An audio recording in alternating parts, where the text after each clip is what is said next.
Hello friends, welcome to the education community. आज का topic है हमारा डेटा लिंक लेयर, जो कि लेयर सेकंड है और ये है हमारा नेटवर्क पार्ट फोर्थ। ठीक है, तो अब से हम सिर्फ पॉइंट टू पॉइंट बात करेंगे, ज़्यादा डिटेलिंग में नहीं जाएंगे क्योंकि पढ़ने के लिए बहुत सारा बचा हुआ है। ठीक है, तो बात करें डेटा लिंक लेयर की, तो डेटा लिंक लेयर में इंपॉर्टेंट चीज़ के बारे में, सारे पॉइंट के बारे में डिस्कस करते हैं पहले। ठीक है, तो data link layer second layer है, उसके नीचे फिजिकल लेयर है, ऊपर है नेटवर्क लेयर। ठीक है, डेटा लिंक लेयर में डेटा का फॉर्मेट जो होता है वो फ्रेम्स के फॉर्मेट में होता है और यहाँ पे जो डिवाइसेस काम करती हैं वो ब्रिज करता है और स्विच करता है। ठीक है, ब्रिज और स्विच। ठीक है, और अब हम बात करें IEEE प्रोजेक्ट 802 की, जो कि डील करता है लैन और मैन के बारे में। ठीक है, लैन और मैन के बारे में डील करता है। ठीक है, तो 802 प्रोजेक्ट ही डेटा लिंक लेयर को दो पार्ट में डिवाइड करता है। पहला पार्ट है लॉजिकल लिंक कंट्रोल और दूसरा पार्ट है मीडियम एक्सेस कंट्रोल या फिर मीडियम एक्सेस कंट्रोल। ठीक है, मीडिया एक्सेस कंट्रोल या फिर मीडियम एक्सेस कंट्रोल, दोनों ही बोल सकते हैं आप। ठीक है, तो लॉजिकल लिंक कंट्रोल जो है वो अपर पार्ट है डेटा लिंक लेयर का। ठीक है, और जो लोअर पार्ट है वो है मीडिया एक्सेस कंट्रोल। ठीक है, लॉजिकल लिंक कंट्रोल को आपको IEEE 802.2 में डिस्क्राइब किया गया है और मीडिया एक्सेस कंट्रोल को 802.5 में डिस्क्राइब किया गया है। ठीक है, तो लॉजिकल लिंक कंट्रोल ऊपरी पार्ट है, मतलब इसके ऊपर नेटवर्क लेयर है आपकी, और नीचे जो है वो नीचे जो लेयर है वो है फिजिकल लेयर, क्योंकि ये डेटा लिंक लेयर को दो पार्ट में डिवाइड कर देता है। ठीक है, तो ये हुई दूसरी इंपॉर्टेंट बात। अब तीसरी इंपॉर्टेंट बात करें तो फंक्शनिंग की बात आ जाती है यहाँ पे। ठीक है, तो डेटा लिंक लेयर के फंक्शन क्या है? तो फ्रेमिंग करता है।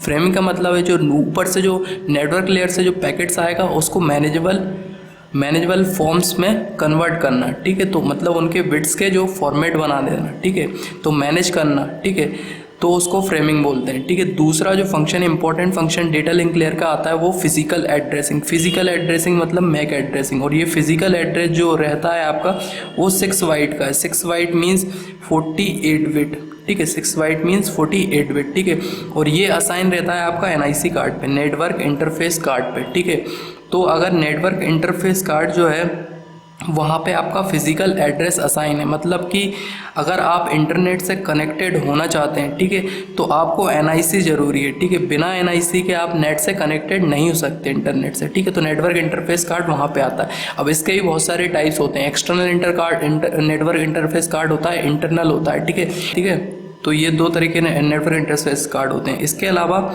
यहाँ पे दूसरी जो चीज़ है, तीसरी जो चीज़ है वो है फ्लो कंट्रोल। फ्लो कंट्रोल की मतलब ये, अगर आप 4 बिट सेंडर जो है 16 बिट सेंड कर रहा है। ठीक है, 16 बिट पर सेकंड सेंडर सेंड कर रहा है। ठीक है, सेंडर जो है 16 बिट पर सेकंड सेंड कर रहा है, बट रिसीवर सिर्फ 8 बिट को रिसीव कर पा रहा है। ठीक है, तो इस केस में क्या होगा, बिट जो 8 बिट है, ठीक है, उनका क्या हो जाएगा, लॉस हो जाएगा। ठीक है, तो इसके फ्लो को कंट्रोल करना है। ठीक है, मतलब जितना सेंडर रिसीव कर सके, ठीक है, जितना रिसीवर रिसीव कर सके सेंडर उतनी ही बिट को ट्रांसमिट करे, तो फ्लो कंट्रोल यहाँ पे आ जाता है। एक होता है एरर कंट्रोल। एरर कंट्रोल का मतलब ये, अगर मान लीजिए आप यहाँ से 8 बिट भेजी, ठीक है, बिट के फॉर्म में 8 बिट भेजी, और उनमें से जैसे मान लीजिए ये 4 बिट भेजना है। ठीक है, ये बिट अगर मैं भेज रहा हूँ और यहाँ पे इनमें से कोई बिट चेंज हो जाती है, तो 1 0 इस बिट को चेंज होकर यहाँ पे ये मिलता है मुझे। ठीक है, तो ये एरर कंट्रोल है। ठीक है, तो इस एरर कंट्रोल को कैसे हमें रिजॉल्व करना है, तो वो भी हमारी डेटा लिंक लेयर बताती है। अब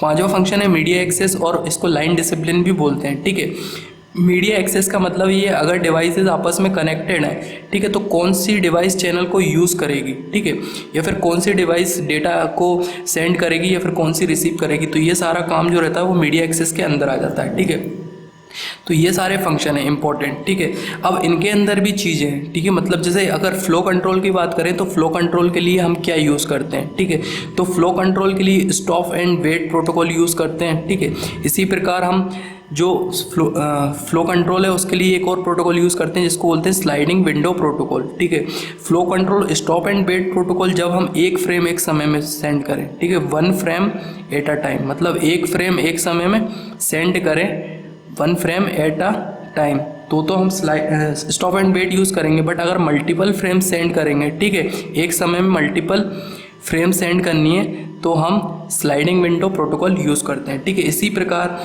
फ्लो कंट्रोल हो गया। अब एरर को कंट्रोल कैसे करेंगे, मतलब ये जो फ्रेम मैंने सेंड किए, अगर इस फ्रेम में एरर आ गए तो उसके लिए भी प्रोटोकॉल यूज़ करेंगे। ठीक है, तो stop and wait flow control protocol यहाँ पे यूज़ होता है, तो यहाँ पे भी स्टॉप एंड वेट ARQ बोलते हैं उसको, ऑटोमेटिक रिपीट रिक्वेस्ट। और इसी प्रकार दूसरा प्रोटोकॉल जो है वो sliding window ARQ, sliding window automatic repeat request. But यहाँ पे जो sliding window automatic repeat request आपको ऑप्शन में नहीं मिलेगा, बट काम जो है स्लाइडिंग विंडो प्रोटोकॉल ही करता है ये दोनों, ठीक है।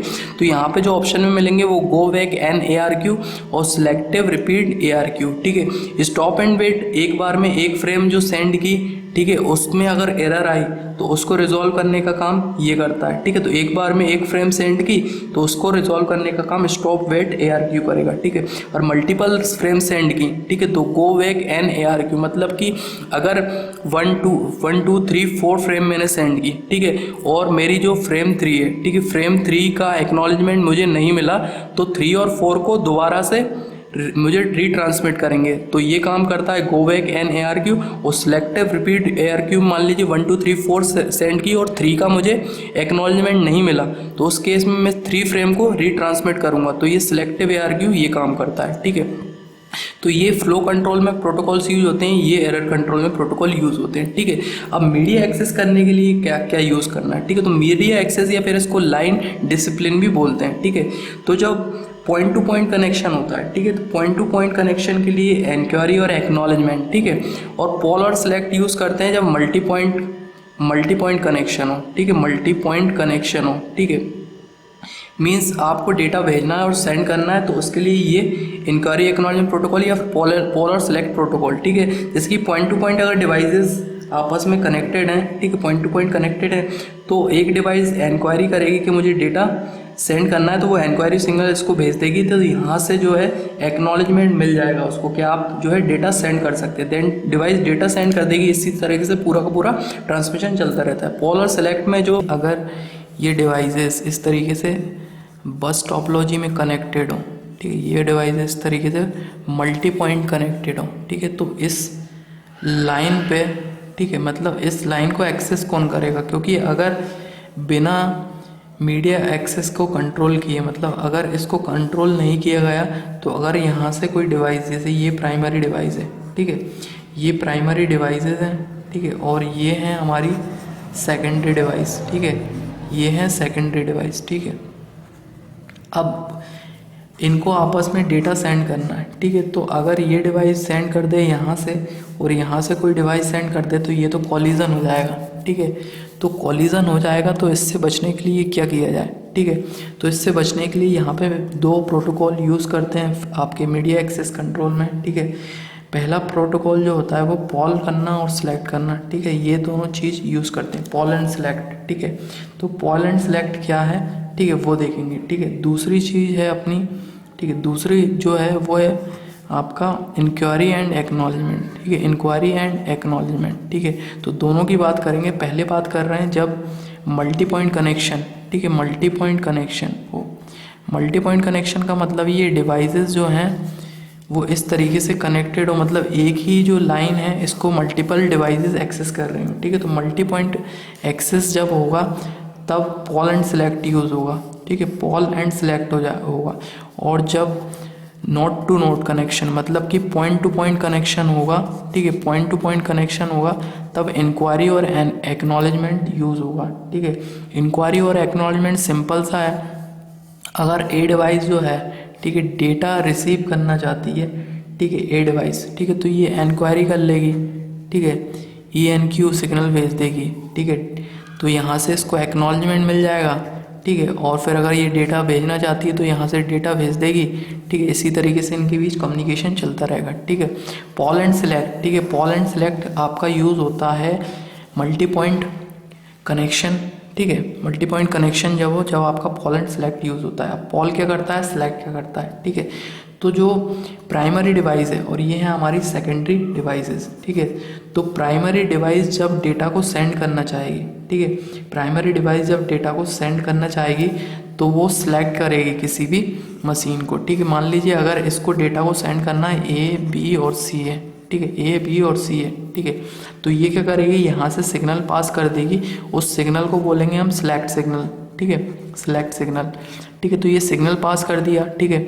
अब A पे गया, ठीक है, तो A जो है, A का तो वो जो इसने यहाँ पे से ठीक है, सिग्नल भेजा है, ए को तो डेटा रिसीव नहीं करना, ठीक है, क्योंकि ये डेटा सेंड करना चाहती है, ठीक है, तो ए को रिसीव नहीं करना तो वो इसको पास कर देगा बी के पास, ठीक है, तो बी के पास जाएगा, बी को भी रिसीव नहीं करना तो वो कर देगा सी के पास, ठीक है, तो फाइनली सी को रिसीव करना था तो सी को वो मिल गया, ठीक है, तो सी सिलेक्ट हो जाएगा, देन फिर उसको डेटा ट्रांसमिट कर दिया जाएगा, ठीक है। इसी प्रकार जो दूसरा सिग्नल है वो है पोल, ठीक है। पोल का मतलब ये, अभी जो है प्राइमरी डिवाइस डेटा सेंड करना चाहती थी, बट अब जो है सेकेंडरी डिवाइस सेंड करना चाहती हैं डेटा, ठीक है, सेकेंडरी डिवाइस डेटा को सेंड करना चाहती हैं, ठीक है, तो प्राइमरी डिवाइस पोल सिग्नल को भेजेगा, ठीक है, पोल सिग्नल भेजेगा, और पोल सिग्नल जो भी डिवाइस है डेटा को ट्रांसमिट करना चाहती है वो सिलेक्ट कर लेगी उसको, ठीक है, तो फिर वो डिवाइस प्राइमरी डिवाइस को डेटा ट्रांसमिट कर सकती है, ठीक है। तो मेनली इसमें समझने की चीज़ यही है, पोल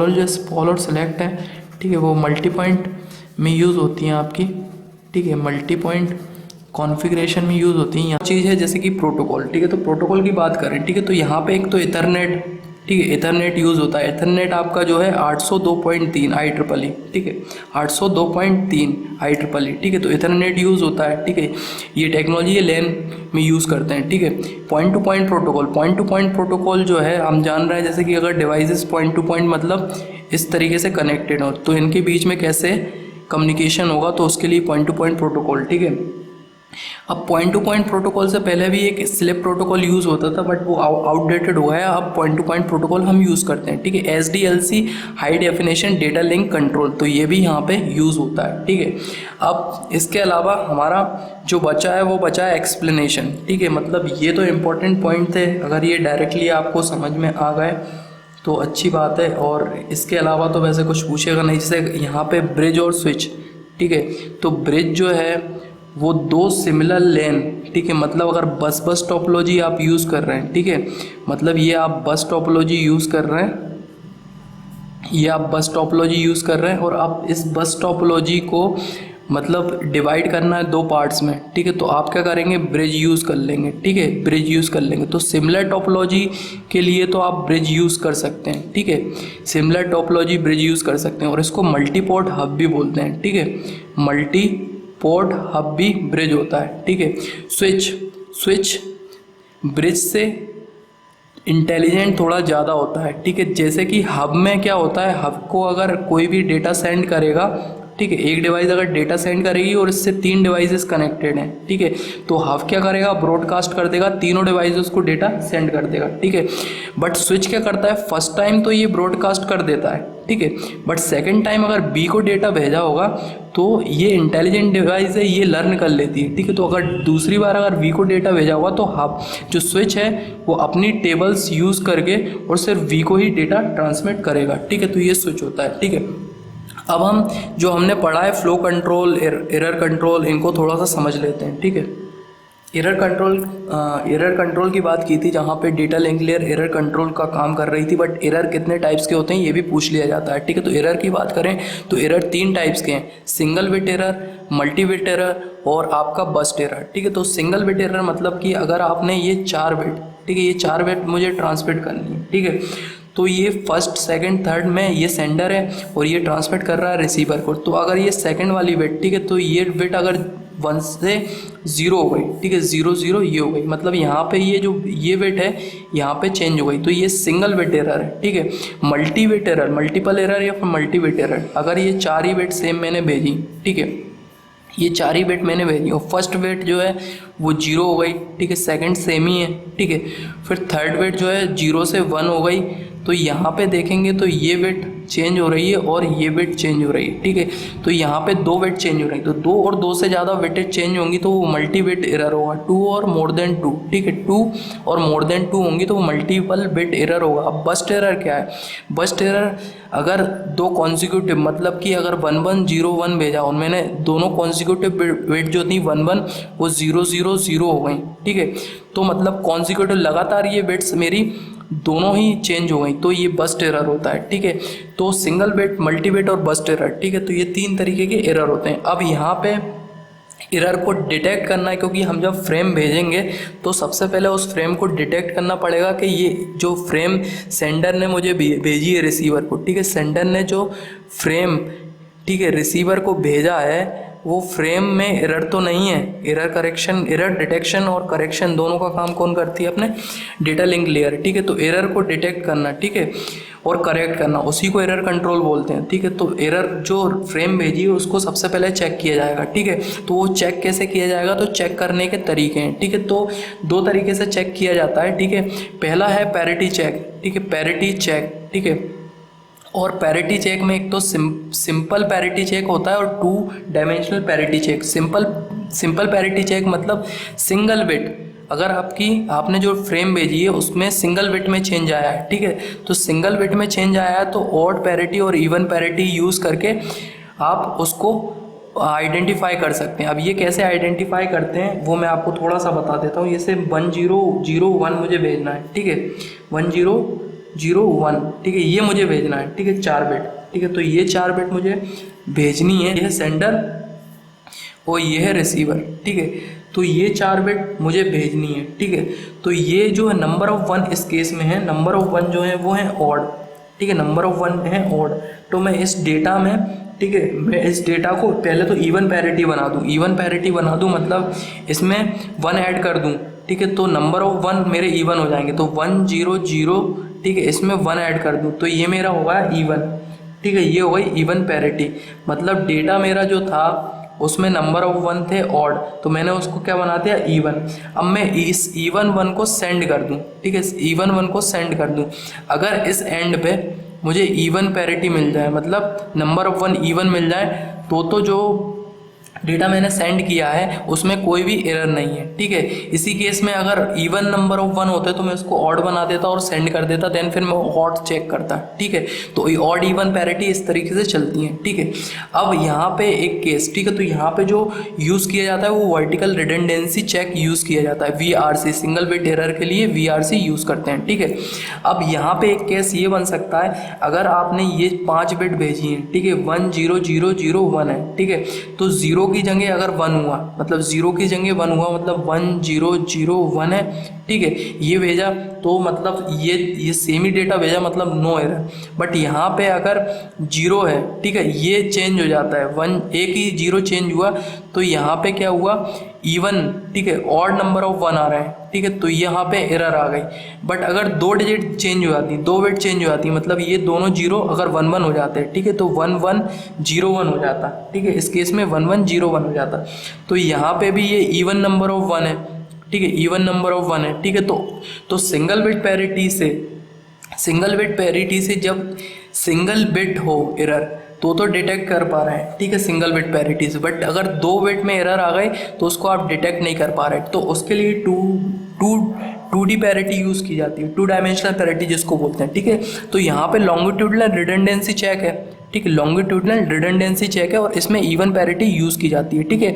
अब जो बिट भेजेंगे हम, ठीक है, ये मल्टीपल्स बिट इस तरीके से भेजेंगे और यहाँ पे पैरिटी यूज़ कर लेंगे, ठीक है, इस तरीके से पैरिटी यूज़ करेंगे और इनका जो एडिशंस, ठीक है, इन पे भी ऑपरेशन परफॉर्म किए जाएंगे, यहाँ पे भी पैरिटी भेजी जाएंगी, ठीक है। तो इसमें इस तरीके से ऑपरेशन होता है, ठीक है, यहाँ पे इस तरीके से होता है, तो 2 डायमेंशनल तरीके से होता है। तो यहाँ पे लॉन्गिट्यूडनल रिडंडेंसी चेक यूज़ करता है, ठीक है। ये दोनों इंपॉर्टेंट नहीं है हमारे लिए, ये पैरिटी चेक से होती है। और दूसरा तरीका है साइक्लिक रिडंडेंसी, ठीक है, CRC।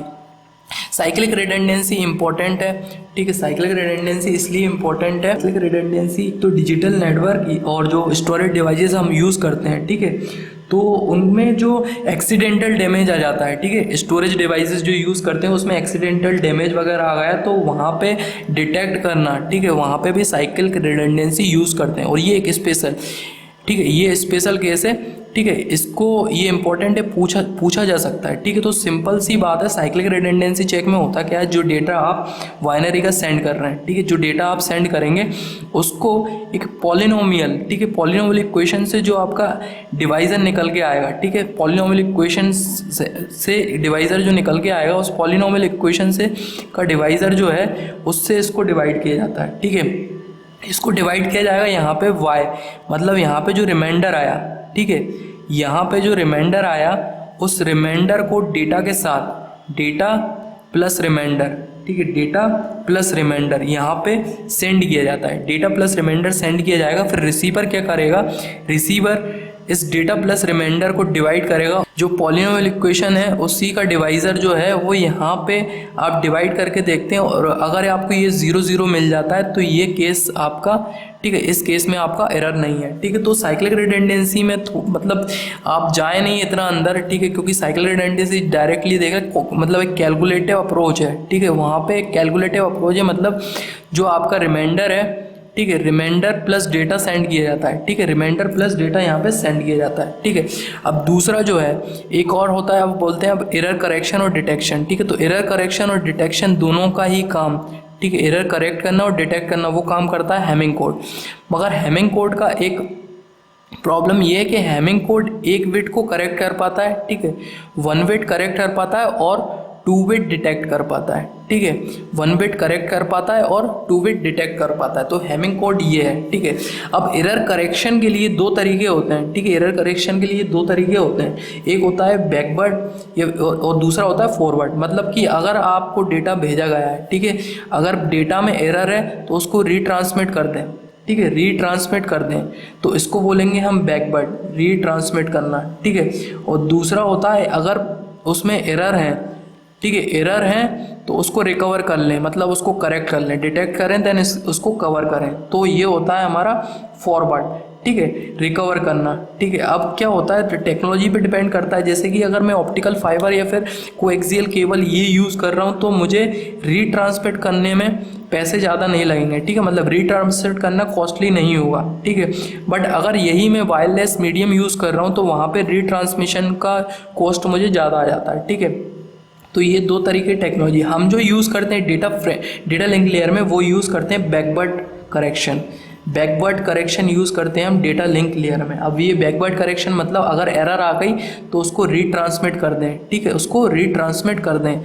ठीक है, एरर आ गई तो उसको रीट्रांसमिट कर दें, जैसे कि हमने यहाँ पे देखा था। ठीक है, स्टॉप एंड वेट में क्या बोल रहा था मैं, अगर पहली फ्रेम भेजी मैंने, ठीक है, पहली फ्रेम भेजी एक्नॉलेजमेंट आया, दूसरी फ्रेम भेजी एक्नॉलेजमेंट नहीं आया एक समय सीमा पे, तो मैं क्या करूँगा उस फ्रेम को दोबारा से रीट्रांसमिट कर दूंगा, मतलब कि वो फ्रेम जो है दोबारा से हम भेजेंगे उसको। ठीक है, तो ये होता है हमारा स्टॉप एंड वेट ARQ। अब स्लाइडिंग विंडो में मल्टीपल फ्रेम भेजेंगे और एरर आ गई किसी फ्रेम में तो उसको दोबारा से रीट्रांसमिट करना पड़ेगा। ठीक है, ना कि उसको करेक्ट करेंगे। ठीक है, अगर उसमें एरर आती है। ठीक है, तो इस तरीके ये प्रोटोकॉल हम यूज़ करते हैं, go back and NRQ, selective repeat और ARQ। ठीक है, तो ये था हमारा डेटा लिंक लेयर।